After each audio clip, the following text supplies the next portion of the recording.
faire le contrôle technique de sa voiture lui-même à la maison. Tu ne peux pas faire le contrôle de ton cœur toi-même à la maison. Il faut venir dans la présence de Dieu. Quand tu vas écouter la parole de Dieu, tu sauras où est ton cœur. Tu sauras où est ton cœur. Est-ce que ton cœur est dans la présence de Dieu? Est-ce que l'arche est réellement placée dans ton cœur ou l'arche est en dehors de ton cœur? Il faut que l'arche soit dans ton cœur pour que tu puisses quoi? Pour que tu puisses l'élever.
Jésus,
son sang a été versé. Viens, cher Saint-Esprit. Viens, son excellence. Viens, esprit de vie, esprit de grâce, nous communiquer la pensée de Dieu, la volonté de Dieu nous concernant. Merci pour tout. Merci pour toute la place que tu as eu, l'élévation qui te revienne. Merci. Nous croyons en toi et nous croyons en ta parole, Seigneur. Que toute la gloire te revienne. Ainsi nous avons prié et comme un seul homme nous disons de tous nos cœurs, Amen. Gloire au Seigneur. Très heureux d'être là, de bénéficier encore une fois de plus cette grâce excellente. Que Dieu nous renouvelle chaque jour. Que son nom soit béni à jamais. Alléluia. Gloire à Dieu. Je crois que chacun d'entre nous a sa Bible. L'ainsi dit l'Éternel. Les Écritures. La parole de Dieu. Prenons nos Bibles dans le livre d'Exode. Nous allons lire Exode chapitre 14.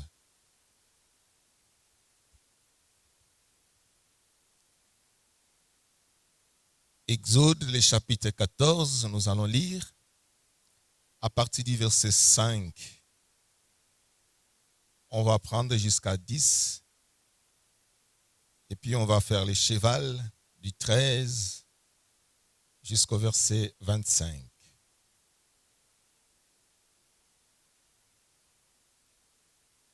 Exode, deuxième livre de la Bible, chapitre 14, du 5e verset au 10e, et puis on prendra du 13e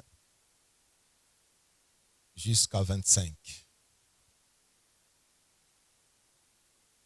Si on a trouvé, on honore la parole de Dieu étant debout et nous allons faire la lecture dans le nom de Jésus. On annonça au roi d'Égypte que le peuple avait pris la fuite. Alors le cœur de Pharaon et celui de ses serviteurs furent changés à l'égard du peuple. Ils dirent, qu'avons-nous fait en laissant aller Israël, dont nous n'aurons plus le service? Et Pharaon attela son char, et il prit son peuple avec lui. Il prit 600 chars d'élite et tous les chars de l'Égypte. Il y avait surtout des combattants. L'Éternel endurcit le cœur de Pharaon, roi d'Égypte, et Pharaon poursuivit les enfants d'Israël. Les enfants d'Israël étaient sortis la main levée. Les Égyptiens les poursuivirent et tous les chevaux, les chars de Pharaon, ses cavaliers et son armée les atteignirent campés près de la mer vers Pi-Hahiroth vis-à-vis de Baal-Tzephon. Pharaon approchait. Les enfants d'Israël levèrent les yeux et voici les Égyptiens étaient en marche derrière eux. Et les enfants d'Israël eurent une grande frayeur et crièrent à l'Éternel. Ils dirent à Moïse, verset 13. Moïse répondit au peuple, ne craignez rien, restez en place et regardez la délivrance que l'Éternel va vous accorder en ce jour. Car les Égyptiens que vous voyez aujourd'hui, vous ne les verrez plus jamais. L'Éternel combattra pour vous et vous garderez le silence. L'Éternel dit à Moïse, pourquoi ces cris? Parle aux enfants d'Israël et qu'ils marchent. Toi, lève ta verge et tends ta main sur la mer et fends-la, et les enfants d'Israël entreront au milieu de la mer à sec. Et moi, je vais endurcir le cœur des Égyptiens pour qu'ils y rentrent après vous, après eux, les enfants d'Israël. Et Pharaon et toute son armée, ses chars et ses cavaliers feront éclater ma gloire. Et les Égyptiens sauront que je suis l'Éternel, quand Pharaon, ses chars et ses cavaliers auront fait éclater ma gloire. L'ange de Dieu qui allait devant les camps d'Israël partit et alla derrière eux, et la colonne de nuée qui précédait partit et s'étend derrière eux. Elle se plaça entre les camps des Égyptiens et les camps d'Israël.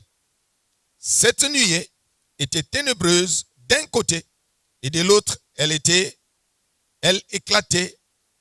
elle éclairait la nuit. Et les deux camps n'approchèrent point l'un de l'autre pendant toute la nuit. Moïse étendit sa main sur la mer, et l'Éternel refoula la mer par un vent d'Orient qui souffla avec impétuosité toute la nuit. Il mit la mer à sec, et les eaux se fendirent. Les enfants d'Israël entrèrent au milieu de la mer à sec, et les eaux formaient comme une muraille à leur droite et à leur gauche.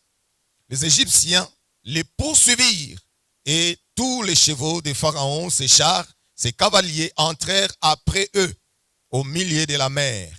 À la veille du matin, l'Éternel, de la colonne de feu et des nuées, regarda les camps des Égyptiens et mit en désordre les camps des Égyptiens.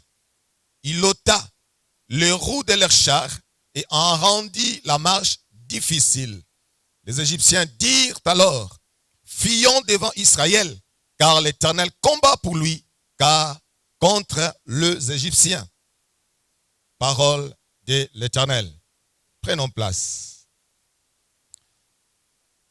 Bien-aimés dans le Seigneur, ici on nous parle d'un peuple. Ce peuple, c'est le peuple que Dieu lui-même s'était choisi. Il a fait son choix parmi tout le peuple et toutes les nations de la terre. Son choix était sur le peuple d'Israël. Donc c'était un peuple choisi par Dieu. Un peuple que Dieu avait mis à part pour lui et pour lui seul. Et comme vous le savez, ce peuple était une préfiguration, une image. Dieu avait un plan. Pour cela, il avait cette préfiguration. Choisir un peuple parmi le peuple, mettre à part un peuple parmi le peuple pour prophétiser de ce qu'il va faire bien après, de ce qu'il allait accomplir. Ceci veut dire que Israël, en tant que peuple, était la préfiguration de l'Église que le Seigneur devrait mettre à part de celles et ceux que le Seigneur appellerait de toutes les nations, choisirait en son temps pour qu'ils soient, pour qu'ils deviennent son peuple. Église, le mis à part, les choisis de Dieu. Alléluia. Et c'est ce que nous sommes, Église, aujourd'hui. C'est ce que tu es, Église, aujourd'hui.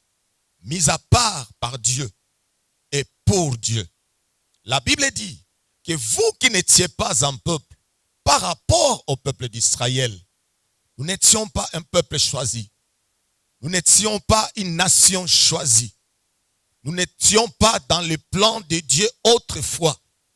Mais Dieu, dans son amour, il avait préfiguré les choses. Dans sa prédestination, Dieu avait déjà arrêté qu'un peuple serait choisi, mis à part, comme les miens que j'ai choisi, Israël, que j'ai mis à part. Et ce peuple qui a ce privilège, aujourd'hui, c'est toi, Église de Dieu, c'est toi, peuple de Dieu, c'est toi que Dieu a mis à part, c'est toi que Dieu a choisi. Avant même que tu sois intelligent, intelligente, que tu comprennes, avant même ton existence, avant même que tu ne sois formé dans le sein de ta mère, il y avait un plan divin sur ta vie. Dieu, dans son amour, t'avait déjà choisi. Dieu, dans son amour, t'a déjà mis à part. Alléluia. Il t'a mis à part toi pour que tu sois son peuple. C'est ce que tu es devenu. Laisse-moi te dire que ce n'est qu'une grâce. Ce n'est pas par tes propres efforts. Ce n'est pas puisque tu es plus sage, plus intelligent que les autres de ta famille, que les autres de ta nation. Mais c'est dans l'amour de Dieu. C'est par sa grâce que cela s'est accompli. Alléluia. Nous sommes le peuple de Dieu. Alors, tout ce que Dieu avait accompli avec ce peuple choisi, Israël, c'était l'image de ce que Dieu voulait faire en réalité avec son peuple. Le peuple d'aujourd'hui, c'est-à-dire son Église. C'est ce que Dieu a arrêté. C'est ce que Dieu, dans sa prédestination, projeté de faire avec son peuple.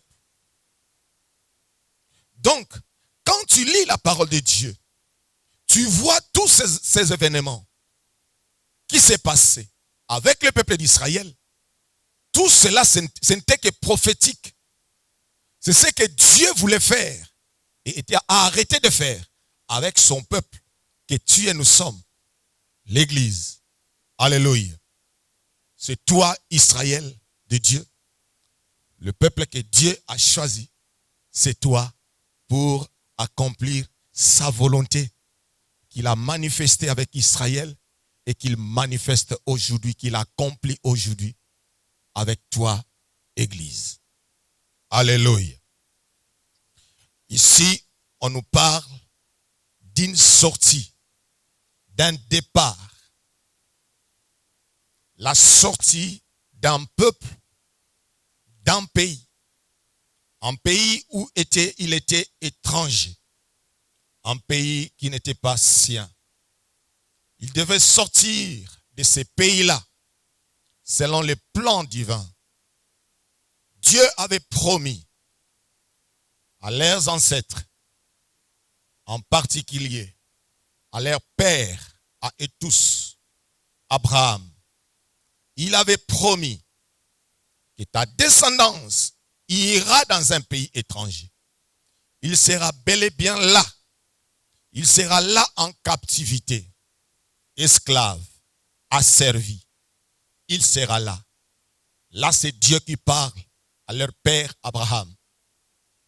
Mais Dieu, pour conclure, il va dire à leur père que 400 ans plus tard, après qu'il soit asservi, 400 ans plus tard, je viendrai et je les délivrerai de l'esclavagisme, de la captivité, et je les ramènerai dans un pays que je préparais pour eux, le pays où coule le lait et le miel. C'est là la destination finale. C'est là le lieu que j'ai prévu pour que le peuple qui sera ta descendance vivra en paix avec moi. Ça, c'était le plan de Dieu. Dieu avait arrêté les choses ainsi. Alléluia. Et voilà que là où nous avons lu, les temps ont été accomplis. L'heure était arrivée où ce qui fut une promesse devrait s'accomplir, devrait se réaliser. Puisque Dieu, dans sa nature, dans son essence, est fidèle. Dieu ne ment jamais. Il est celui qui dit une chose et il veille sur la chose afin que la chose puisse s'accomplir et qu'elle puisse s'accomplir au temps convenable, au temps que lui a voulu, au temps que lui l'a arrêté. Et personne ne peut le contredire dans ce qu'il a dit, dans ce qu'il fait, puisque c'est lui qui l'a dit et qui le fait. Puisqu'il est Dieu et que les temps ont été accomplis, il fallait que ce qu'il a dit, qu'il a promis à leur père, que cela puisse se réaliser, que cela puisse s'accomplir. L'heure était arrivée. Nous ne rentrerons pas dans les détails de la sortie, puisque ce n'est pas notre message du jour. Mais nous sommes bel et bien à la sortie du peuple. Le peuple sort d'Israël, plutôt de l'Égypte. Il sort. Comme j'ai dit que ceci c'était une image. La sortie de l'Égypte pour le peuple d'Israël, c'est l'image de notre sortie à nous. De là où nous étions autrefois asservis, esclaves du péché, condamnés à mort. Là où nous étions prisonniers de tout genre, dans le monde, au milieu des ténèbres, Dieu nous a pris dès là. Dans son amour, il a promis cette délivrance. Et nous sommes sortis de là. Le monde et toute la puissance du monde. Dieu nous a sortis de là. Il nous a pris de là pour nous amener ailleurs. Dans le fini. Mais qui va venir annoncer au roi Pharaon ces choses? La Bible dit, on annonce. On annonce. Or nous savons, on c'est un pronom indéfini. Il n'y a pas d'identité. Il n'y en a pas. On ne sait pas par qui. On c'est un pronom qui détermine une personne ou un groupe de personnes, un groupe de gens. Donc, on n'a pas identifié ces gens-là. On ne connaissait pas c'était qui exactement. Mais on dit qu'on va annoncer à Pharaon que le peuple est sorti. Ça, c'est la première des choses qui a attiré mon attention. Bien-aimé dans le Seigneur. On va annoncer, sans identification. Ils vont aller annoncer à Pharaon. Qu'est-ce qu'ils vont aller annoncer à Pharaon?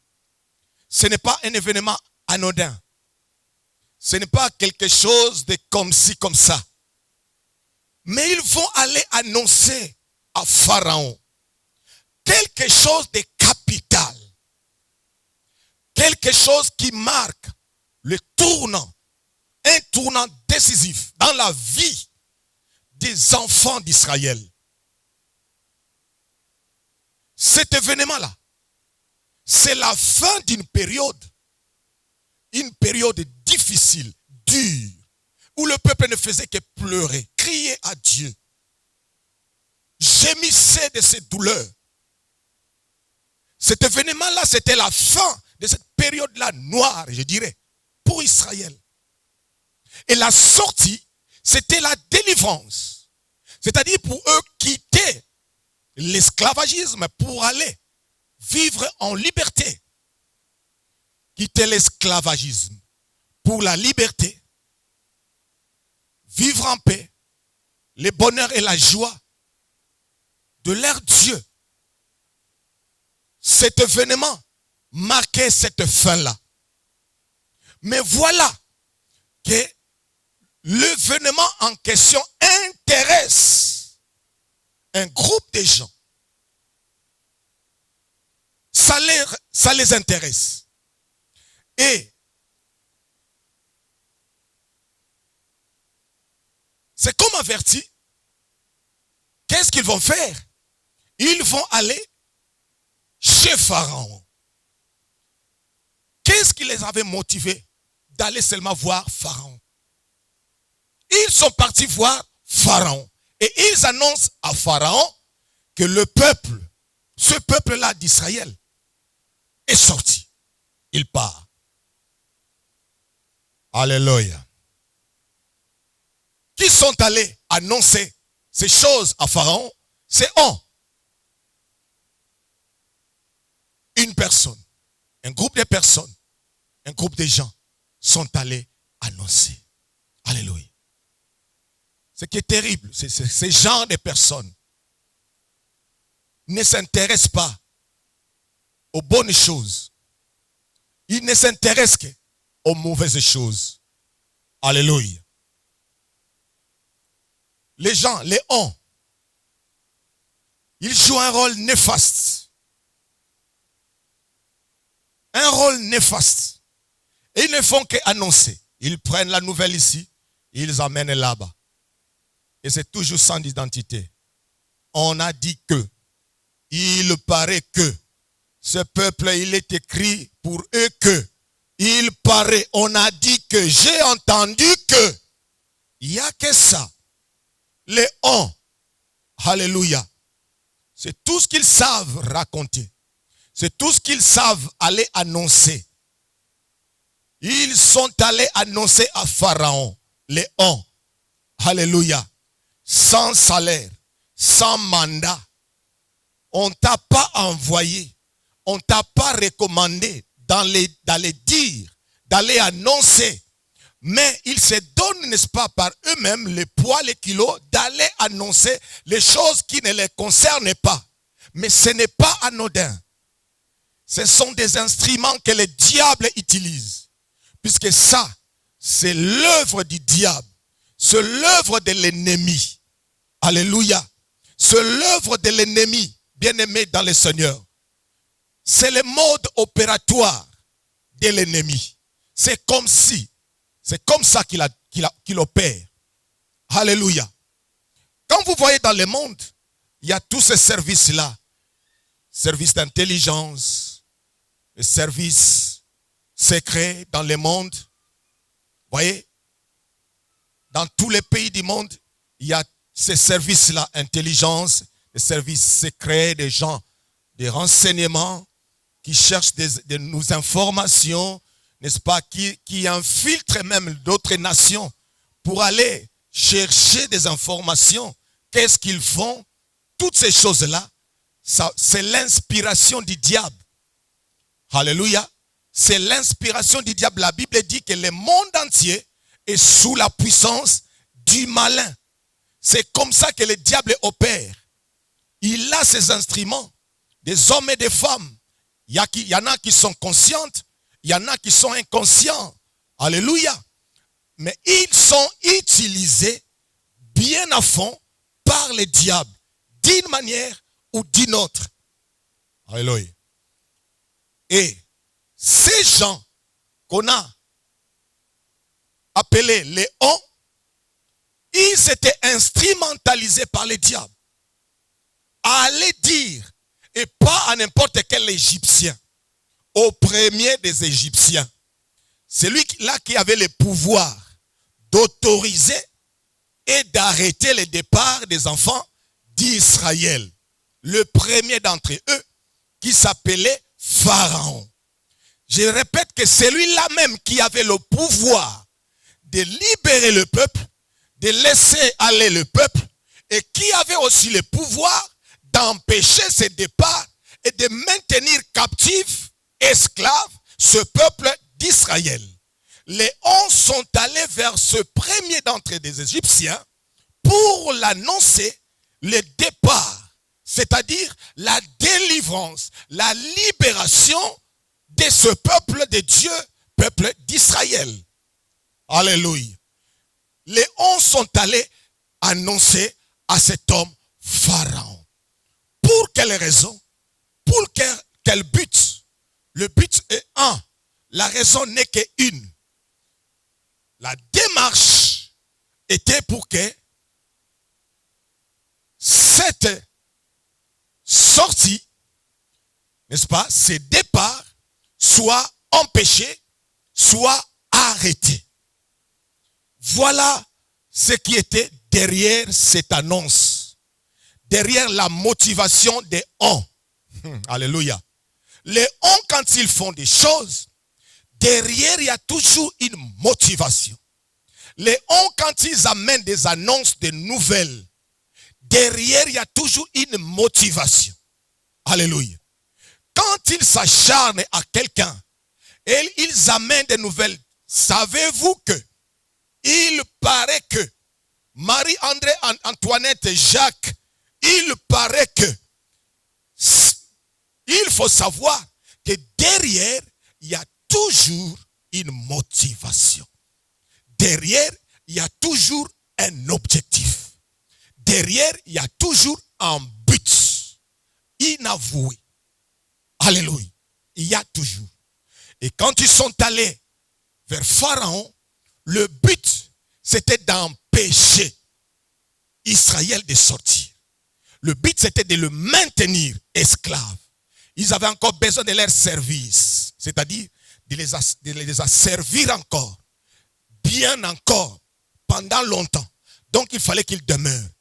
Alors, motivés par l'esprit qui les animait, il fallait qu'ils aillent annoncer à celui qui avait le pouvoir de le faire, Pharaon, pour les arrêter.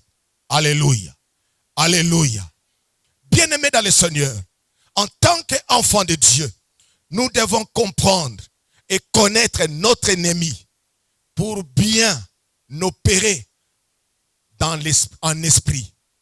Pour bien opérer en esprit, en tant qu'être spirituel. Parce que la Bible dit, en réalité, nous ne sommes pas chair. En réalité, nous sommes esprit. Et nous vivons dans un monde. Le monde que nous vivons, c'est le monde de notre réalité, esprit. Et l'adversaire avec qui nous combattons, cet adversaire qui nous en veut, cet adversaire qui nous cherche nuit et jour, cet adversaire qui nous combat nuit et jour, qui combat ta destinée, ma destinée, notre destinée, il opère aussi dans le monde spirituel. Tu dois les connaître. Comment il opère, afin que tu puisses prendre des positions pour que toi aussi, tu puisses opérer efficacement dans le monde de ta réalité, c'est-à-dire le monde des esprits. Alléluia. Tu dois comprendre ces choses. Sinon, tu vas marcher comme un animal, mais tu n'es pas un animal. Tu as l'esprit de Dieu, l'esprit de vérité, l'esprit de clarté. Tu dois opérer dans cette dimension-là, car c'est là que les choses se jouent. Tu n'es pas chair. Alléluia. La chair n'est que la conséquence de ce qui se passe en esprit. Si en esprit tu es victorieux, si en esprit tu es fort, cela va se répercuter dans ta vie charnelle, dans ta vie physique. Tu seras victorieux, tu seras fort. Alléluia. C'est là que les choses se jouent. Donc l'objectif était d'arrêter le départ, la délivrance, la libération de ce peuple. Pourtant, ce peuple a été promis. Il avait la promesse de celui qui a tout dans sa main. Il a dit, je viendrai. 400 ans plus tard, je viendrai et je les délivrerai de la puissance, de la main de ses oppresseurs, de ses ennemis. Alléluia. Mais voilà que l'ennemi, il a planifié, il a mijoté un plan pour arrêter ce que Dieu, dans sa préscience, dans sa prédestination, avait mis en place comme projet pour son peuple. Nous savons que le projet de Dieu, ça a toujours été un projet de bonheur, afin que nous ayons la paix, un avenir et de l'espérance. Alléluia. Et quand ces choses arrivent, le plus important, bien-aimés frères et sœurs, ce n'est pas de chercher à identifier les uns. Tu vas perdre ton temps pour rien. Ne cherche pas à les identifier. Mais qui m'a fait ça? Qui est allé dire ceci, cela? Ne les cherche pas. Ne t'occupe même pas d'eux. Alléluia. Oh, bien-aimé dans le Seigneur, ne perds pas ton temps. Ce qui est important, c'est de savoir tout simplement qu'est-ce qu'ils sont allés annoncer. Tout simplement. Cela te donnera la position de comprendre maintenant comment tu vas agir dans le monde des esprits. En tant qu'esprit, maintenant comment tu vas rentrer dans ton monde pour opérer. Car Paul a dit, nous n'avons pas à lutter contre la chair et le sang. Les uns sont la chair, le sang. Ils vont transférer la nouvelle, ils vont annoncer, ils vont faire ceci, des bruits. La chair et le sang. Si tu cherches à identifier la chair et le sang, tu vas perdre ton temps, tu vas perdre ton énergie pour rien. Identifie tout simplement. Qu'est-ce qu'ils sont allés annoncer? C'est tout. Ce qui les intéresse, c'est ce qu'ils vont annoncer là. Alléluia. Oh non, j'ai appris qu'il veut se marier. J'ai appris qu'il a trouvé un fiancé. J'ai appris qu'elle a fait ceci. J'ai appris que Dieu veut le lever. j'ai appris que Dieu veut se servir de lui. Voilà ce qui les intéresse. Et les hommes vont apporter, annoncer ces nouvelles-là. Cherche seulement à savoir qu'est-ce qui les a intéressés dans ma vie. Cherche seulement ça. Qu'est-ce qui les a intéressés? Qu'est-ce qui les a motivés de quitter leur maison, de quitter leur paillote pour aller annoncer à gauche, à droite, à l'ouest, à l'est, ce qui me concerne moi. Et pourtant, je ne les ai pas payés. Et pourtant, je ne les ai pas recommandés, ni mandatés, ni payés de transport, ni payés, n'est-ce pas, comment on appelle ça, l'abonnement de téléphone pour qu'ils puissent annoncer. Je n'ai rien fait. Mais qu'est-ce qui les a motivés? Qu'est-ce qui les intéresse dans ma vie? Cherche seulement à identifier ça. Tu connais leur intérêt, c'est fini. Prends position. Et c'est tout. Et c'est tout. Alléluia. Est-ce que je parle à une personne? C'est tout. Identifie seulement l'objet, le sujet de leur motivation. C'est ta vie. C'est quoi? Alléluia. Oh non, on a appris que il paraît que ces jours-ci là, Dieu commence. Non, il paraît que on a entendu que lui là, il a une promesse. On a entendu qu'il paraît que tout cela qui disent les que là, c'est ça. Identifie ça. Alléluia. Et ne cherche pas à te poser des questions. Mais pourquoi ils s'intéressent aux choses? Non, ça les intéresse. Et ça doit les intéresser. Ce sont des instruments. Ils sont là pour ça. Alléluia. Ils sont récompensés dans leur monde pour ça. Donc, ne t'occupe même pas de ça. Alléluia. On sont allés. Ils ont annoncé à Pharaon. Ce peuple veut sortir. Ça, c'était le plan de Dieu. Le plan de Dieu. De tous les temps que le peuple d'Israël était en Égypte, ils n'attendaient que ça. Pas autre chose. L'accomplissement de leurs promesses. Ils souffraient. Jusqu'à quand, Seigneur? Ils priaient. Ils cherchaient Dieu. Jusqu'à quand, Seigneur? Tu nous as pourtant promis notre délivrance, notre libération. Tu nous l'as promis. Mais jusqu'à quand, Seigneur? Ils n'attendaient que ça. C'était le sujet principal de tout enfant d'Israël en Égypte. La sortie. Canaan était une promesse. C'est là que coule le lait et le miel. Il fallait y demeurer. Il fallait arriver là, à Canaan. Mais quand est-ce que cela arrivera-t-il? Le temps, c'est l'affaire de Dieu. Il ne pouvait pas brusquer les choses. Il ne pouvait pas faire par leur force. Il ne pouvait qu'attendre le temps de Dieu. Mais voilà que le temps de Dieu est arrivé. Léon s'élève. Alléluia. Le temps de Dieu est arrivé. Léon s'élève. Et il s'acharne contre la promesse qui vient de loin. La promesse qu'ils avaient attendue. Avec pleurs et lamentations. Jusqu'à quand, Seigneur? Mais Léon s'élève. Pour aller signaler à l'autre qui pouvait empêcher ce départ-là. Balingo bima. Zanaba mayele. Alléluia. Dieu veut les élever. Fais attention. Dieu veut commencer quelque chose avec eux. Fais attention. Alléluia. Les 11 s'élèvent. Les 11 s'élèvent. Bien-aimé, laisse-moi te dire que les 11 travaillent toujours avec ils. Les îles ont